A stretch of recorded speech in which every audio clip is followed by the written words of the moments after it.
Hello and welcome to another edition of Power of the Pen. I am LaWanna Bradford and I am so excited because you know me, I love all things books and I love to bring authors, their stories and feature pieces as well as resources to help inspire, elevate you and shift your thinking to bridge that communication divide that might be out there.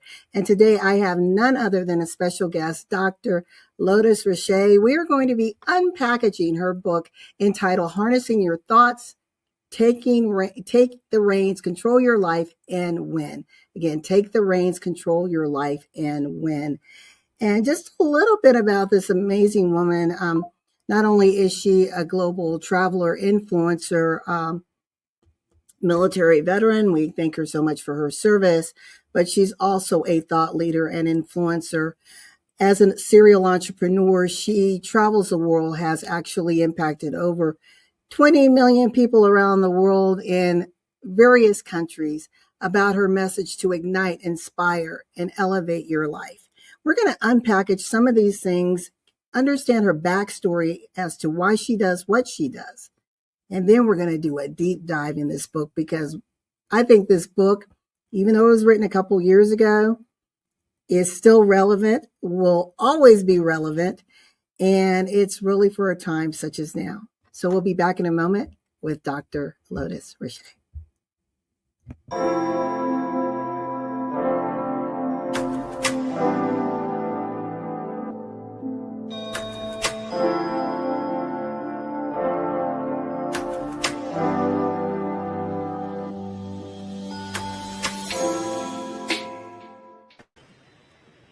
How's it going, Dr. Lotus? Hello. It's great to see you. It's great to see you. It's going well. Thank you so much for joining me. I know your schedule has been so busy. We've been talking about having you on this show with this book ever since you released this book. And I think it's been, 2 years? Yes. Probably before we released the book, you and I talked about it because I think I told you that I was working on the book ahead of time. And you've been true to your word. So thank you so much.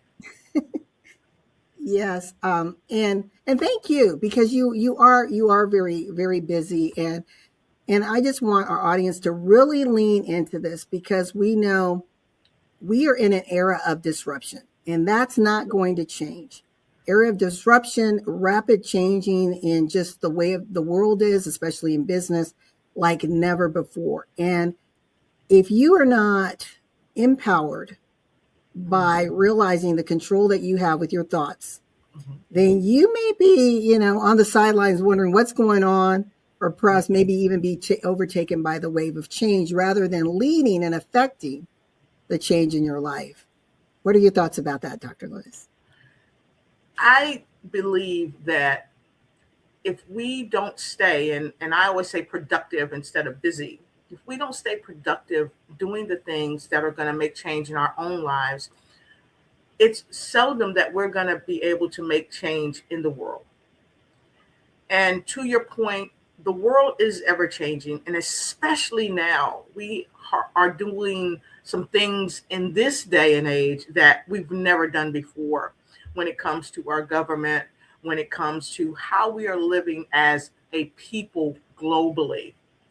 So yes, I agree with you. And for such a time as this book is needed, not just today, but for many days to come. Yes. Well, most people, when you're interviewed, they get right into your book. But I'm going to do something that you may have had asked to you before, or maybe not. I found myself sitting in your dedication. Mm-hmm. I love the book. I love the read. I've read it several times.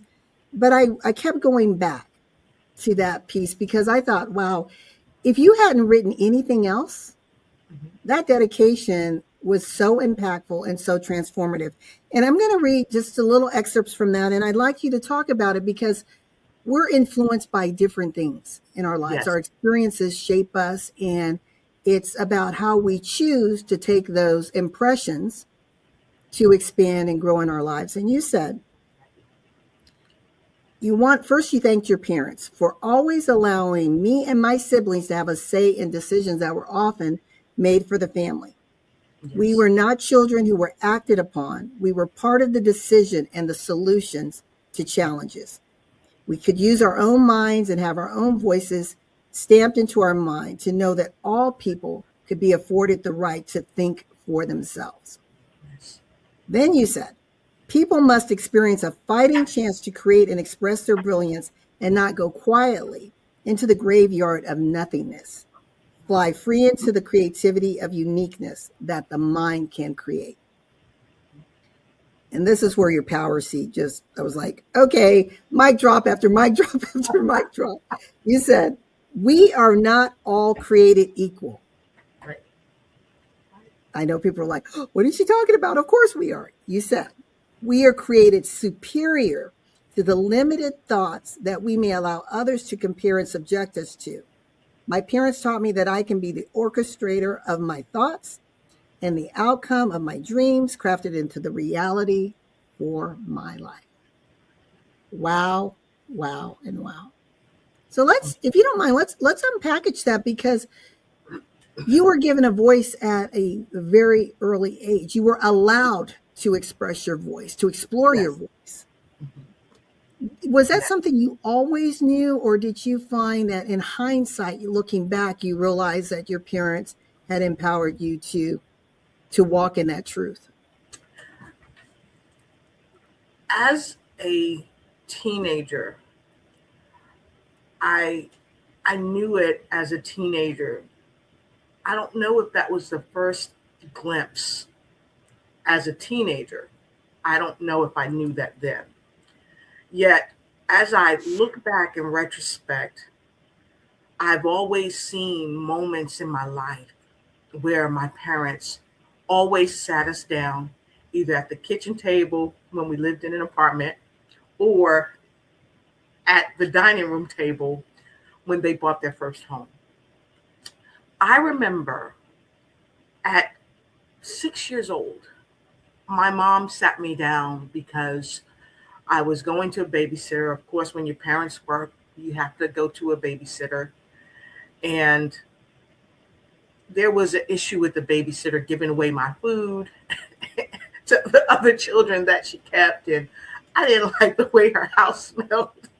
And, and no disrespect. And one day, my sister took me to school with her because I was telling her about what happened. I was crying to her.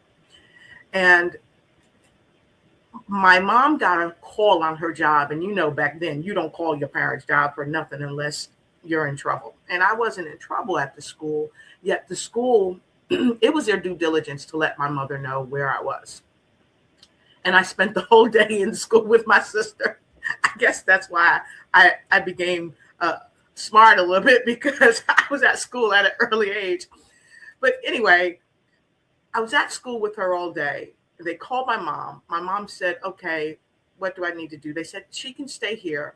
And then at that time, we would go to the boys' club after school. And my sister went there. My mom picked us up there. And when we got home, my mom sat me down and she said, why didn't you talk to me about this? And I didn't really have an answer as to why I didn't. And maybe because back then children were told you should be seen and not heard, but not in my household. And my mother said, give me some time and I'll find someone else for you. Because I explained how the lady was giving people, the other children, my food. So, of course, when my mom came and picked me up, I was hungry. I was still hungry because I hadn't eaten all my food. But at that moment, when I look back as an adult, I never felt more loved or more heard. And this is why it's so important to hear your children, not just let them be seen and not heard. And it brings tears to my eyes because there's so many children out there that are not being heard. And they grow up to be these adults that they just vie and vie and vie to be heard because they weren't heard as children. And it brings tears to my eyes because there's adults that's going through this now, and there's still children going through this. So I've always known I've been heard, and some things you don't say as a child for certain fears, and we can delve into that later. when I was molested as a child. I'm happy to share some of that with you. Sure. I love that. And it's amazing that some of those earliest of experiences or impressions Yeah. we still carry with us, right? And if Yes. we don't take time to figure out why am I this way all the time, or why am Exactly. I playing small in my own life? Why when I speak my voice, it doesn't feel good. I'm wondering how is it going to be received. We can trace some of that back, and as you said, that generation that we Yes. came up in, it was children should be seen and not heard. And just Exactly. like you, I was blessed that my parents did want to hear our voice. Yes. One thing I got to share, this is a little comedic moment. My dad said, he said, it's okay to debate, but make sure you do your homework first because I don't want you to open your mouth and prove that you're foolish. He said, so if you're going to argue, make sure you have all your. And you know what's so funny? Because you and I have had conversations about your father and how he's taught you and your mother. And I can almost see your dad saying, LaWanna, because my dad was pretty much the same. He empowered me with great vocabulary. And one thing that always stood out from my dad, I never heard this man swear in his life. And he would always say, people that swear have a limited vocabulary. And Mm, he always said, use your vocabulary. And as a little kid, I would hear some of my friends say, why do you use those big words? You don't know what those big words mean. But those were the words that I was influenced with in my home because that's how my dad spoke. But yeah, I could see both of them having a conversation. yes. Well, your book, and we're gonna just be sort of bouncing back and forth here. Your focus is for people to walk away with six key salient points, and the first is for us to understand our thoughts. You talk about the ripple effect and the energetic movement that our thoughts can have Yes. in shaping our lives. You talk about knowing that we can elevate our lives. We don't just have to sit here or say, this is just the way I am, or this is a lot I have in life and sit in that, but we can elevate. You also said that we have to be the master of our mind. And Yes. lastly, you said to have that mental and emotional control. Correct. Obviously, we're not going to go through all of these, ladies and gentlemen. Why? Get the book. That's right. Get the book. Get the book. But Yes, I the do book want to will talk help about you. a couple things that are important. Yes. Um, is understanding your thoughts. Mm. How how can people do that when literally, science tells us, and I mean, there's debate on how we measure thoughts because thoughts are so many different things, right? Conscious, subconscious, emotional triggers. There's so many things that composite what we consider thought activity, and those impressions are 60 to 70,000 a day. Right. And so much of it is buried, right? But it's like Yes. that iceberg, it's buried under the Hmm. surface. Correct. But you said that we need to understand our thoughts. How do we understand our thoughts? And I want to add this to this is actually a staggering statistic Hmm. that 80% of our thoughts are negative. And we wonder Correct. why we have what we have. So I'm going to toss that to you to just help us to just how do we understand what we're thinking? One of the ways we understand what we're thinking, and I talk about this in the book, is to tell our own truth. We have to be honest about what's going on in our life and what's happened in our life in the past to bring us to this moment that we call today. And that's where we start. Just being honest with ourselves, going inside, not looking on the outside, but going inside because we know what's on the inside. And many of you know I always say note takers are money makers and money makers are note takers, but you can't make no money until you take those notes.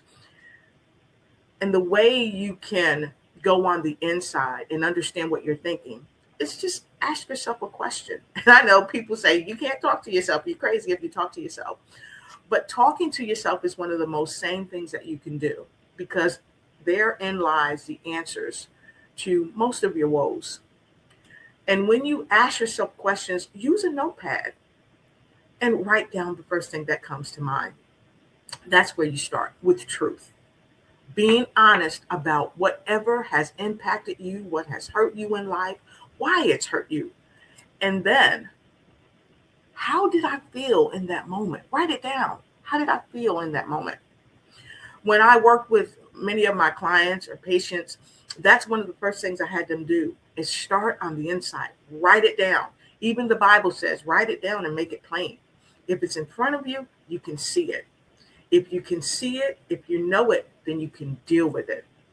You have to deal with life, or life is going to deal with you. And the first thing to do is to be honest with your thoughts, because your thoughts often lead to your emotions and your behavior and the way you speak. Yes, I love that. And I have a friend that she's going through some challenges right now. And I talked to her yesterday about this very topic. I said, I hear you. And I have heard you. And you're saying the same thing over and over again. We're in this cycle, and that's okay. I said, but when is the language going to start shifting? Because if that language doesn't change, everything you experience is still going to remain the same. And she was struggling with that. She's like, but you don't understand. I'm telling you what's going on. I said, I understand. However, you're saying you don't want this any longer in your life. Uh-huh. So and it's like a nightmare she can't wake up from. Pardon me. No, it's good. It's like that nightmare she can't wake up from. She continues to relive it and relive it and relive it.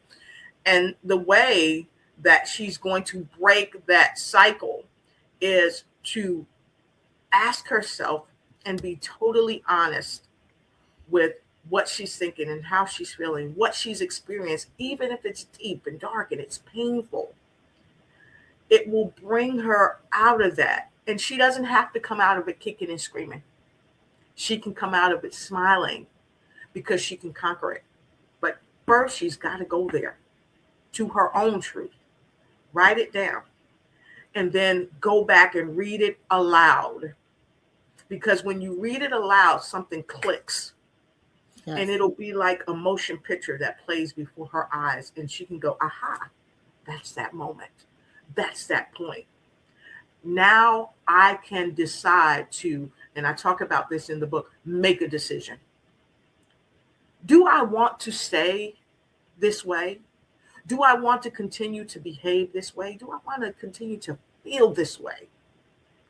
No, I do not. Yes. Now, the other work begins. Because let me tell you, LaWanna, it takes work to go inside yourself. It takes work to write these things down. It takes work. And these are some of the things that I've shared with people I've counseled and coached and trained. Go there. And when you go there, you might feel tired. You might feel emotional. And that's okay. That's okay. Because wouldn't you rather do the work, feel tired in the moment, instead of being, as people say, sick and tired of going through all the things that you've been through because you replay it in your mind time after time after time. And many of the great thought leaders share with us that we become what we think about every day. And so Neville Goddard has said that. You've heard Napoleon Hill and so many others. Even Les Brown has said that. And Dr. Lotus Riche says that. You become what you think about every day. So if you want to change what you have become to this day, you have to change what you think about. So it changes the rest of your life so it can become the best of your life. But it's up to you. I love that. We're going to take a quick break and we'll be back with Dr. Lotus Riche, where we will unpackage a little bit more about the origin story of her book, Harnessing Your Thoughts, Take the Reins, Control Your Life, and Win.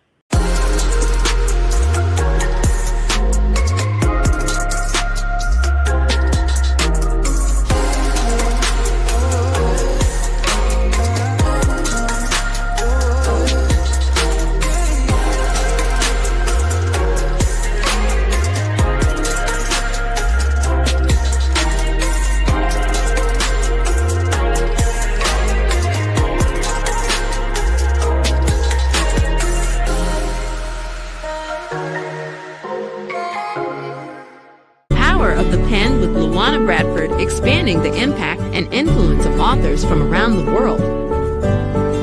If you want to change the world, pick up your pen and write, said Dr. Martin Luther King Jr. Books are uniquely portable magic. Power of the Pen spotlights authors from around the world. Listen as authors share messages that educate, motivate, inspire, and entertain. Join us each Sunday at 2 p.m. Eastern on e360tv.com. Okay, we are back with Dr. Lotus Riche. We are unpackaging her book, Harnessing Your Thoughts. You know, that's kind of a commandment, right? Harness, Yes. right? But you said that there was an incident or a moment, and I want to say moments, there's a series of moments that happened in your life, and one day you woke up and you realized and you heard that you needed to harness your thoughts. If you don't mind, can you tell us what was happening in your journey at that time? During this time, my mother was ill in her body, and she had made the decision to transition. And I knew it, but I wasn't ready to accept it. She told me herself that she was going to pass. And it just took me by storm.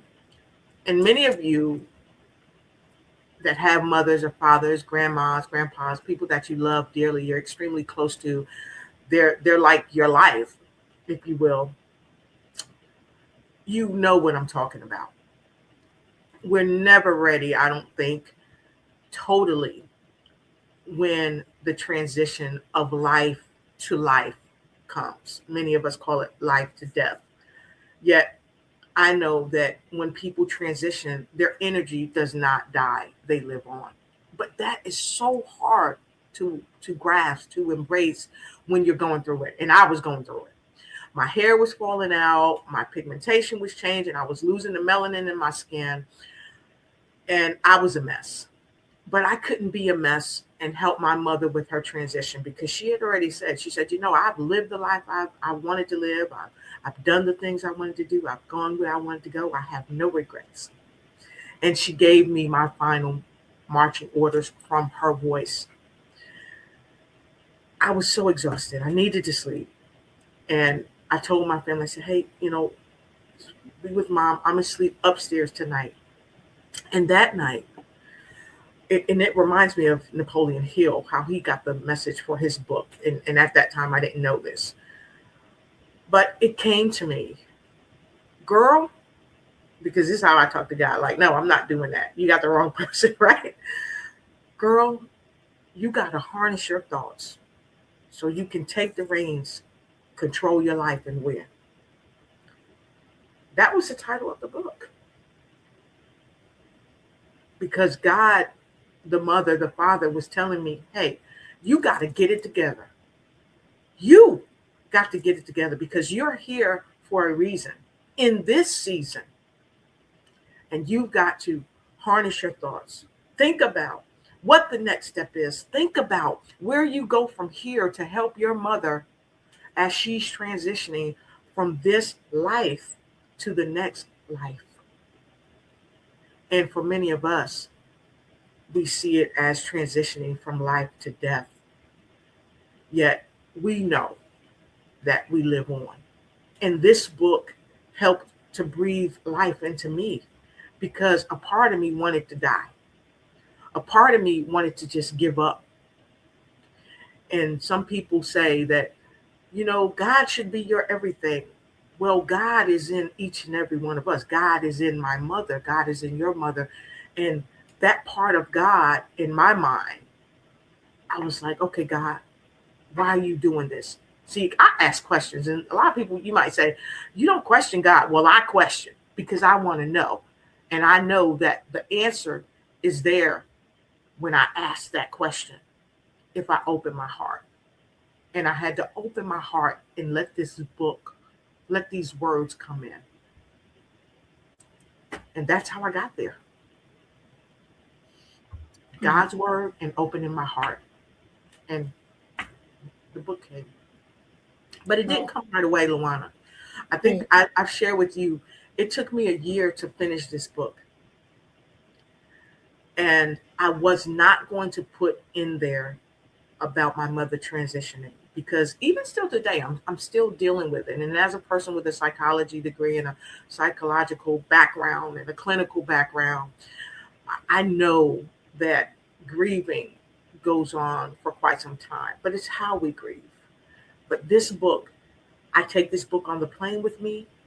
I take this book when I'm in the car riding along, and I read this book over and over again because it helps me to harness my thoughts so I can continue to go on.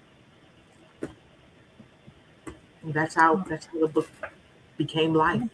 I love that, and that part of the book was so beautifully written. It pulled me in to that moment that you were experiencing, and thank you for sharing that. And I think it will bless so many people because sometimes it's that journey, that dark night of the soul Yes. is for an intended purpose, right? And through that, I mean, you're creating this amazing legacy tandem walk with your mom Yes. through this book, and so thank you for that. It's my pleasure. And LaWanna, it's easy to tell someone I send you my condolences. It's easy to say I'm so sorry for your loss. Yet until you've been there, you don't understand the total. And you'll never understand someone's total feeling, Right. but you don't understand that. I'm looking for the word because there's almost no word to explain the impact that the death of a parent has. And LaWanna, when your father passed and you posted it, my heart went out to you. Uh, I teared for you because sometimes we can't cry in those moments. And I cried for you because I could understand, even though I didn't know the impact, but I knew this, that you and your father was, I'm gonna bring it to maybe 2 years ago. You were down like four flat tires, if you will. Y'all was close. Y'all was so close in the soul. And that is what's impacted. Our souls are impacted. And so I hope this, not hope, I know this book will help you because there's somebody out there, LaWanna, that's going through what we've went through, that Right. may think nobody understands, that may feel that it's only them. Yet I tell you, you're not alone. And I tell you, harness your thoughts. Take the reins so you can control what you can control as you can control it. Because, honey, you can't control it all. That's true. What you can control is getting your thoughts together to help you maneuver through whatever it is that you're maneuvering through, whether it's death, whether it's life crisis, whether it's loss of job, maybe it's stubbing your pinky toe. But you got to get your thoughts together so you can control your life and win. Yes. I want to just put this disclaimer here. This show is for infotainment purposes only. It's not intended to treat or diagnose any mental illness concern, even though Dr. Lotus Riche does have a clinical background. If you are in a state of crisis, if you're feeling that you just can't control these thoughts, please reach out. Call 800-662-4357 or in the U.S. text 988. You are not alone. Don't stand alone. Don't stay in the darkness by yourself. Reach out and get the support that you need. So I just really wanted to emphasize that because, as you said, there's someone out there Yes. that is going through and doesn't know what's the next step. What do I do? Yes. And when you were talking, I was thinking about this journey I'm still in, and I knew who I was with Dad. I'm Yes. learning who I am without him physically here, Right. right? Because I'm forever changed. I will never go back to that person. Yep. But That's I'm true. learning how to do this walk, and it's like when you were a little kid, right? And you put on your mom's shoes, right? The heels. It was awkward. It feels awkward. It doesn't feel natural yet. No. I'm trying to find my rhythm, my cadence. It just is. Yes. Yeah. And it's going to take some time. And my cousin says to me, she says, people always tell me it gets better with time, but it doesn't get better. It doesn't get better. And that's her reality. And for some people, if you're struggling, reach out to someone. Reach out to someone and let them help you. So thank you, LaWanna, for always being so cognizant and making sure that there are resources for people out there to call and get the help that they need. And in the book, actually, if you look in the book, there's resources to help you as well. So, I love that. Well, you bring up three. You're a thought leader, an influencer, but you also have been inspired by other thought leaders. And there's three specific ones that you mentioned in the book. Napoleon Hill, Think and Grow Rich. That book was written, 1937 or so, and it's still impacting lives. Yes. And I think when books still impact lives like that, because there's truth tied into it, right? Yes. That's true. And then you talked about Jean-Paul Sartre, who is an existentialist. Yes. And some of you may not agree with that, but what it basically is talking about is choice, right? Where you are is all dictated by your choices. Mm-hmm. And then you talked about, and I love, when I saw this a couple years ago, I'm like, oh my gosh, Master Shinyan Yi, who's a Shaolin monk. Exactly. And he talks about the controlling of the mind. Right. So you've got these three people all speaking the same thing, but their cornerstones are different. So one is talking about the possibility and the power of the words and the power of choices, right? And connecting to that. The other is talking about the decision that you need. So I can dream and believe and vision board all day long. Yes. But if I don't make a choice and now my actions are aligned with that choice, right, I'm just spinning. Mm-hmm. Exactly. But then you have Master Shinyan Yi, who talks about now it's the powers and the control, right? The control of your thoughts, the control of your emotions, not allowing all of this noise, which is ever present, to distract you or derail you. Right. And so if you don't mind, from your thought leadership lens, and there are a lot of thought leaders we can pick out.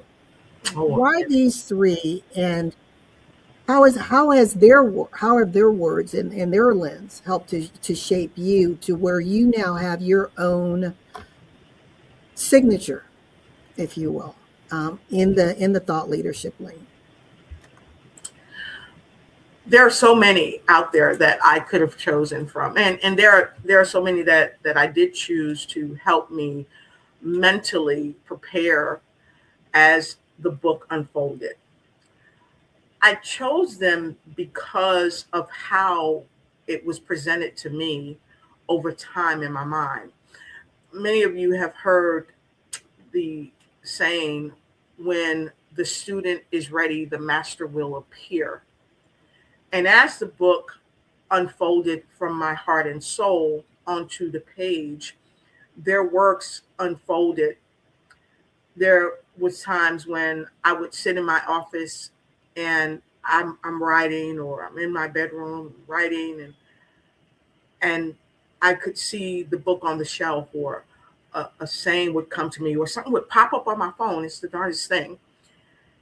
And just a little passage would come to me. And since I like doing research, I would explore. And I would take a deep dive to understand what they meant and how it relates to my life and how it relates to life in general. And the diversity between the three, as you know, all three of them, the message is very similar, yet they come from many different places. And culturally, they're all different.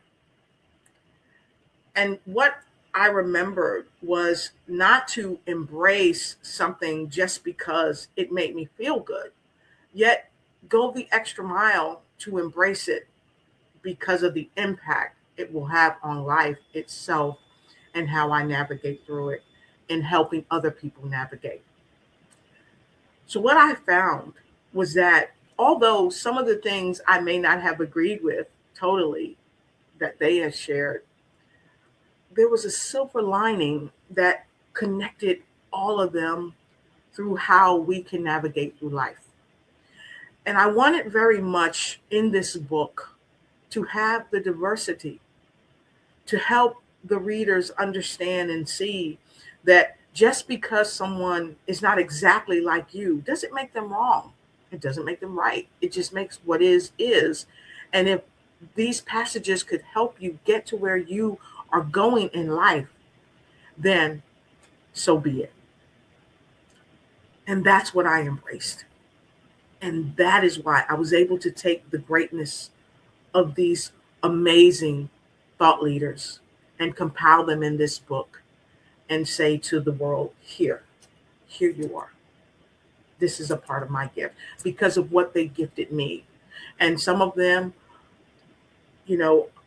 have gone on like Napoleon Hill, but the spirit of his work still resonates with billions of people around the world. The spirit of the monk still resonates, even though he's with us still. The spirit of all of their work. And that is what carries us. The spirit of the work of the thought leaders helps us in our own spirit to navigate, to go on, to help someone else, and to leave not just a legacy, but to leave food to feed our soul. I love that. Abraham Maslow said, and it's Maslow's looking glass self. Yep. So from a psychologist and sociological lens, Yes. his premise was, we aren't who we say we are. We are what people say we are. So it talks to you about the power of perception and impression of others, right? Those different layers of socialization. Exactly. And it's not so much what they say, it's what we choose to believe about what they say. Exactly. And I'm going to go see if I can find this quickly in your book. You pulled Jean Paul's quote that was quite similar. It says, we only become what we are by the radical and deep-seated refusal of that which others have made us. Hello.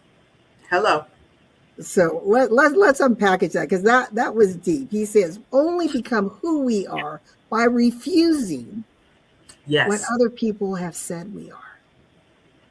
Yes. Dr. Lotus. And to what you were saying earlier about Maslow talks about the hierarchy of needs. We desire to feel loved. And oftentimes, because we desire to feel love, we will vacillate from here and there to please. And Oprah Winfrey talked about people pleasing. We want to people please, but it's only when we go back and say, okay, what is my need? What is the decision I'm going to make today that's going to help me move closer to the higher source? Some people call it God, Jehovah, Buddha, but that source energy, what is it going to take for me to move to that higher source? And when we come into oneness with ourselves and oneness with the Creator, we make a decision for our own lives to say, this works for me.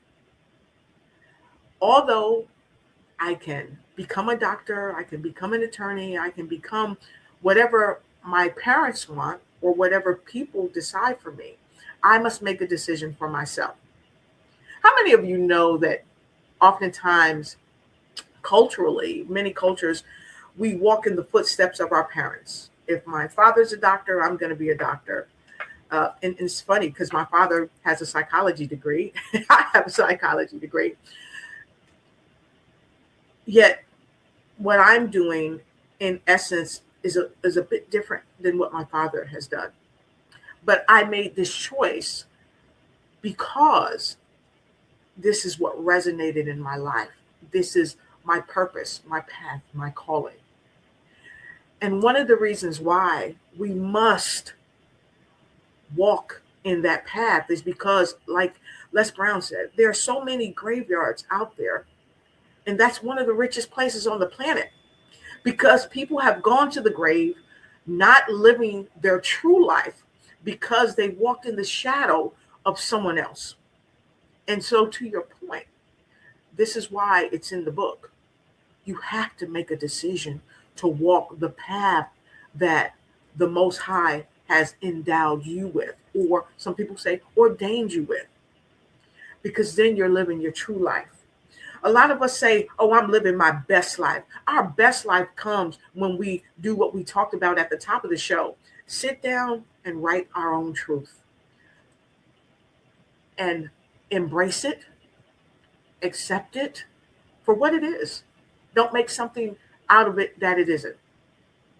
Come out of the shadows of doubt and darkness and the lies that we tell ourselves. Because in the book, I talk about we deserve the truth.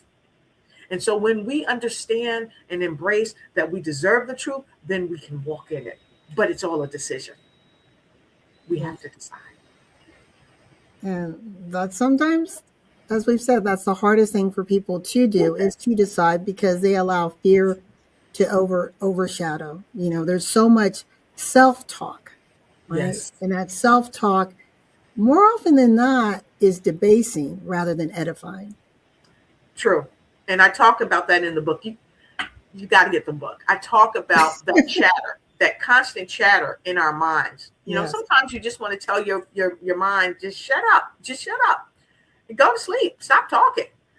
But because of how we're conditioned, we have these things called phones, we have these iPads, and all these things that inundate us on a day-to-day basis. And sometimes we just need to woosah. Take a step back, be in that silence, and come full center. It's only when we can get silent that we can stop the chatter. It's when we become silent that our decisions and our abilities to make those decisions in clarity come to us when we get silent. I always look at refraining from making a decision when there's so much chaos around me, because oftentimes we make decisions from an emotional perspective, or even from an angry perspective, when typically those are the wrong decisions. But when we get quiet, I totally agree. I walk every day, unless it's crazy stormy weather, but I post strategic insights. And that is literally during my meditation and prayer. And it's just a stream of consciousness or a download that I'm getting, but I can only bring those to the audience once my mind's clear. When it's cluttered, I'm thinking, oh, what do I want to say to people? I'm jumping all over the map with things that really have no root anywhere, right? It's just where I happen to be emotionally. And so I do, sometimes I miss it, I have to admit, but I do try to make sure before I make decisions to step back and get that clarity of mind. Because without it, it's, the word talks about being double-minded, and that's because you're bouncing here and there with your thoughts. You're not really clear where you truly stand. And I think that also goes back to our truth. When we know where we stand, what we believe in, our value system, then it's very hard to get us off that horse. That's true. But when we don't know, anything can pull us. That's correct. Right? You said here, and I'd like you to and we're talking about that now, but I think it's real important before we end the show that we sit in this, because it goes back to controlling your thoughts, because we have accountability and responsibility for our life. Exactly. Right? We have to take ownership. Yes. And you said, without question, you can, you will, and you must hold fast to your desire to govern your thoughts. Correct. And I like that word choice, govern your thoughts. Govern. Keep them positive and square in front of you, or fall victim to the scratchy whispers of complacency, deception, and misleading thoughts that bombard people every day, causing itchy ears to the point that we can't even hear ourselves think soundly. Dr. Lotus, what do you have to say about that? Wow. Sometimes I tell you all, I read that book and I wrote this because I was in a place where the higher source took me. Let's talk about the itchy ear syndrome. The itchy ear syndrome has stopped more people than it has helped, because oftentimes we make decisions based on what other people are saying to us, because we are not discerning what we really should be doing for our lives. And what I've learned is that the messages that we are going to be and are held accountable for are the messages that impact lives beyond our own. When we allow ourselves to be inundated by so much chaos, so much negativity, so much negative talk, it takes a seat within us, even down to a cellular level, because our cells have memory. And it remembers these negative things. And when we remember these negative things, have you ever stopped to think that it will come out? There's a great book that says, what is in a man's heart will proceed out of his or her mouth. I'll say that. Have you ever stopped to think that what you practice, what you say every day, what you allow in will come out? It will show up. And that's a part of what I'm saying in this passage of the book. We must be strong enough. We must have the ability to discern within our own selves what serves us or what takes away from us. And Dr. Clark said this, and he said it very well. I only debate my equals, all others I teach. Dr. Lotus Riche says that similar to Dr. Clark. I only debate my equals, all others I teach that are willing to learn. And I say that because every day we must be willing to learn.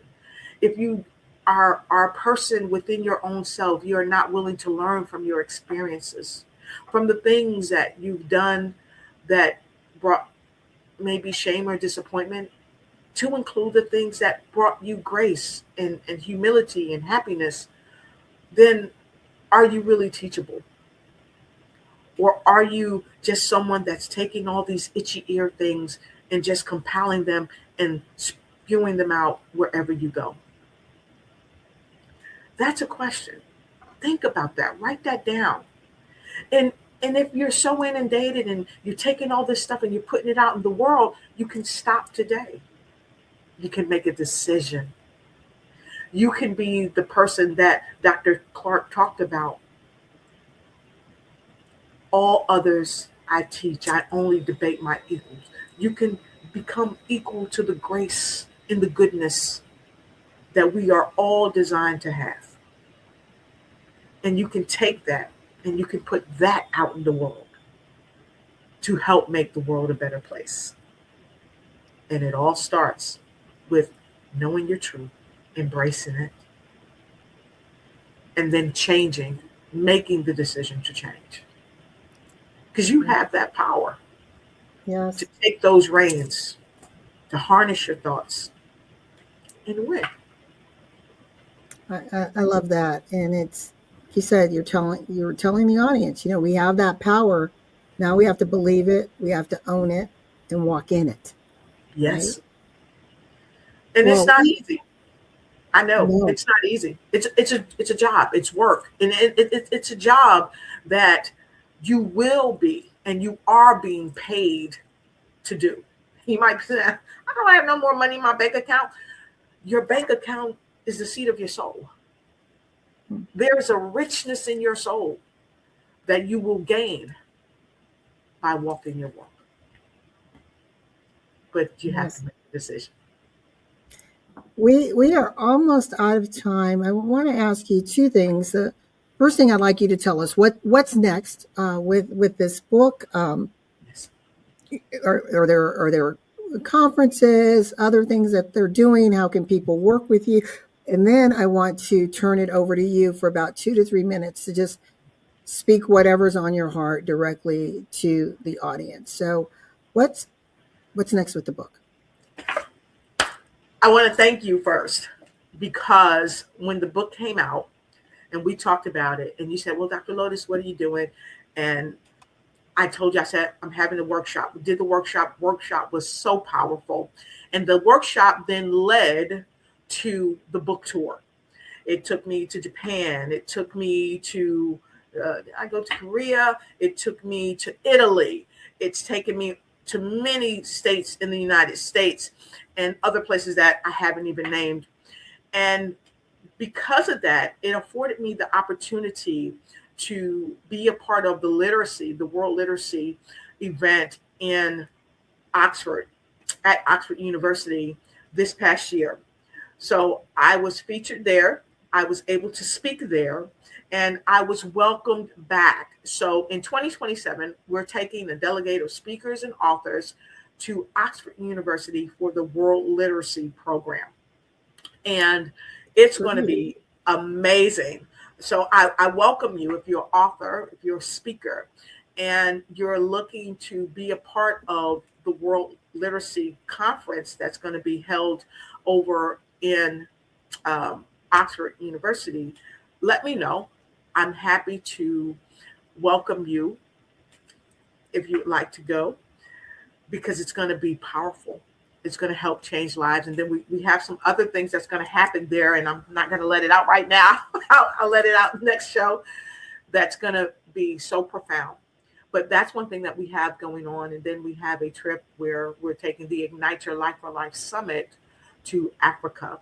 And as a part of the Ignite Your Life for Life Summit that I founded, that's how we're taking part of the World Literacy Program in the UK. So it's going to be profound. So we have that going on. And then in May, myself and Dr. Maxine Bryant, we are having an event in the DMV area. It's called Ignite Your Life for Life Summit When Women Exhale. Of course, we did one When Men Exhale in Paterson, New Jersey, and it was outstanding. And so now we're calling all women to come out and to be a part of this. And it's coming up in May. Stay tuned on all my socials. You'll see this coming out. And we have some profound women, women in government, women in the military that are going to be a part of this. We have just so many women entrepreneurs that's going to be a part of it up in May in the DMV. It's going to be so powerful. So those are 3 key things that we have going on. And I'm looking forward to Dr. LaWanna Bradford being in the room for this auspicious event. This is amazing. So the World Literacy, that's 2027, not this year, correct? Right. Okay, yes. But the other 2 are in 2026. Yes. So the 2026 is going to be When Women Exhale, right here in the DMV area. And then our trip to Africa, we actually, LaWanna, we're planning to do that here in 2026, but because of course, their government is about to change. And one of my partners there, Mr. Chuck Winiardi, he's recommending that we do it in 2027. So both of those events will be in 2027. Well, we look forward to watching all the amazing things that you are doing, and more to come with these upcoming events. Yes. Congratulations on all your success. Thank you. And it speaks to how you can take an idea, transform it into written word, and now all of these splinters are coming from it, right? Well, actually, they're not splinters. They're spokes. They're spokes. Yes, For sure. Oh, and if I may, I don't want to Yes. forget this. I'm also going to be here in the DMV this year in a couple of months with the BTBY, Becoming the Better You, with RJ. He and I are here, and we're going to be a dynamic part of the Becoming the Better You tour that they're on, featuring the founder, Brenda Ringwood. So stay tuned for that. You'll be seeing posts on my socials as far as that as well. And then I've also been blessed to speak for another event that's coming up. Dr. Smiley and Michelle Mraz has invited me this month, actually. I believe it's February 8th. It will be a live online where we're speaking about people, melanated people, who have contributed significantly to the world. And that is going to be a showstopper. So you'll see things on my social this coming week. You'll see the flyers and ways to be on. And if you are a person who are melanated and would like to be a part of it, would like to have your moment to speak, please contact me, and I'll be happy to bring you on over. I love that. And everything that she's mentioned, you're probably wondering, how do I contact her? Well, first of all, the book is available on Amazon. You can see at the ticker below all of Dr. Lotus's contact information, her website, her email, and get the book. Again, we all deal with this mental space. We don't all have it together all the time, but this book helps to ensure that you can take control, you can build a life of possibility, and you can own not only your today, but build your tomorrow. Dr. Lotus, we have 1 minute before we have to sign off. What last words would you like to tell our audience? Don't wait for tomorrow to come. Make a decision today that's going to change your life for the best of your life, for the rest of your life, and for the lives of those that you touch. Harness your thoughts, because it's time for you to win. Thank you. Thank you so much. Appreciate you. Look forward to doing some great things with you in the future. And to our listening audience, thank you so much for joining us for another edition of Power of the Pen. We just encourage you to remember that in life and in business, when your vision intersects with reality and opportunity, and you seize your voice, pick up the power of the pen. As Dr. Lotus always says, you can win. We'll see you next time. Be safe, be well. Bye for now.